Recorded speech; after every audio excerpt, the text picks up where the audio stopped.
السلام علیکم دوستو، میں ہوں محمد یاسین اور آپ دیکھ رہے ہیں سٹوری فیکٹس یوٹیوب چینل۔ دوستو، ہماری تاریخ کے عظیم ترین دنوں میں سے ایک دن 6 سپتمبر کا دن تھا۔ آپ اس دن کی صبح کی وہ تقریر سن لیجئے جو ریڈیو پاکستان پر ایوب خان نے کی تھی کہ لا الہ الا اللہ کے ماننے والوں پر ہندوستان نے حملہ کر دیا ہے۔ میرے عزیز ہم وطنوں، جنگ شروع ہو چکی ہے، اٹھو اور دشمن کا ڈٹ کر مقابلہ کرو۔ 10 کروڑ پاکستانیوں کے امتحان کا وقت آ پہنچا ہے۔ آج صبح سویرے ہندوستانی فوج نے پاکستان کے علاقے پر لاہور کی جانب سے حملہ کیا۔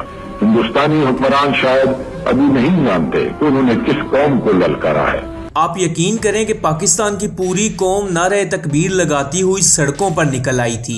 ہندوستان نے 6 سپتمبر کی صبح فجر سے تھوڑی دیر پہلے لاہور شہر پر حملہ کیا اور انڈیا کے جرنیلوں نے بڑک ماری تھی کہ ہم لاہور کے جم خانے میں بیٹھ کر شراب پئیں گے اور بدماشی کی محفل سجائیں گے۔ آپ دشمن کی طاقت کا اندازہ لگائیں کہ انڈیا پاکستان سے 6 گنا بڑا ہے، آرمی کے لحاظ سے بھی اور اسلحے میں بھی۔ انڈیا کے ایک حملے میں 500 ٹینکس استعمال کیے جاتے تھے۔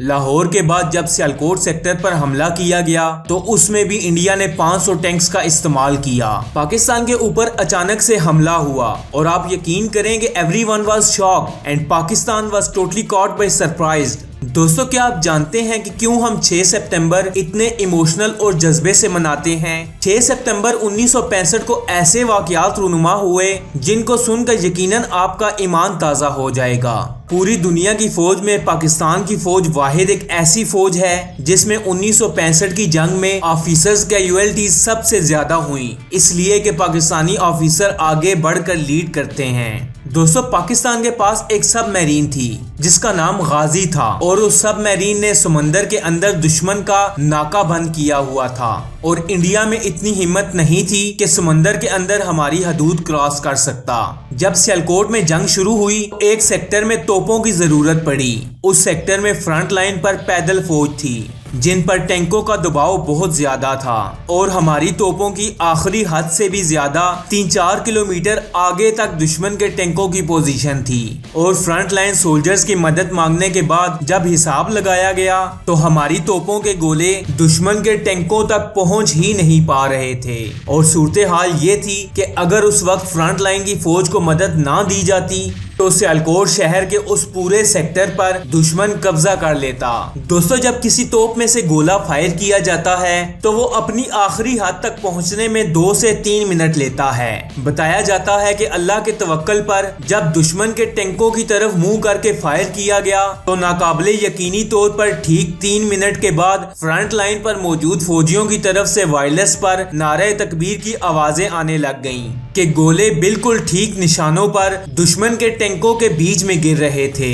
حیران کن بات یہ تھی کہ یہ گولے ہماری توپوں کی آخری حد سے بھی 3 کلومیٹر آگے جا کر گر رہے تھے۔ نہ اس سے پہلے ان توپوں نے اتنے دور فائر کیے، نہ اس کے بعد ان توپوں نے اتنے دور فائر کیے، لیکن اس موقع پر جب مسلم امہ کو ضرورت تھی، اللہ کی طرف سے مدد بھیجی گئی، اور یہ ساری باتیں بزرگوں نے اپنی کتابوں میں بھی لکھی ہیں۔ آپ ممتاز مفتی کی کتابیں دیکھ لیجئے، سب میں یہ روایتیں درج ہیں، اور اس زمانے کے اخباروں میں بھی یہ سارے واقعات چھپے ہیں۔ دوستو، ممتاز مفتی لکھتے ہیں کہ 1965 کی جنگ میں جب جنگ شروع ہوئی تو مسجد نبوی شریف میں مسلمانوں نے حضور پاک صلی اللہ علیہ وآلہ وسلم کی زیارت کی اور بتایا کہ حضور پاک صلی اللہ علیہ وآلہ وسلم جنگی لباس میں اصحاب بدر کے شہداء کے ساتھ دفاع کے لیے تشریف لے جا رہے ہیں، اور یہ باتیں ممتاز مفتی نے اپنی کتابوں میں لکھی ہیں۔ اس کے علاوہ ان کو اس زمانے کے اخباروں میں بھی چھاپا گیا، آپ چاہیں تو سرچ کر لیں۔ انڈیا نے اپنی فورس کو ٹاسک دیا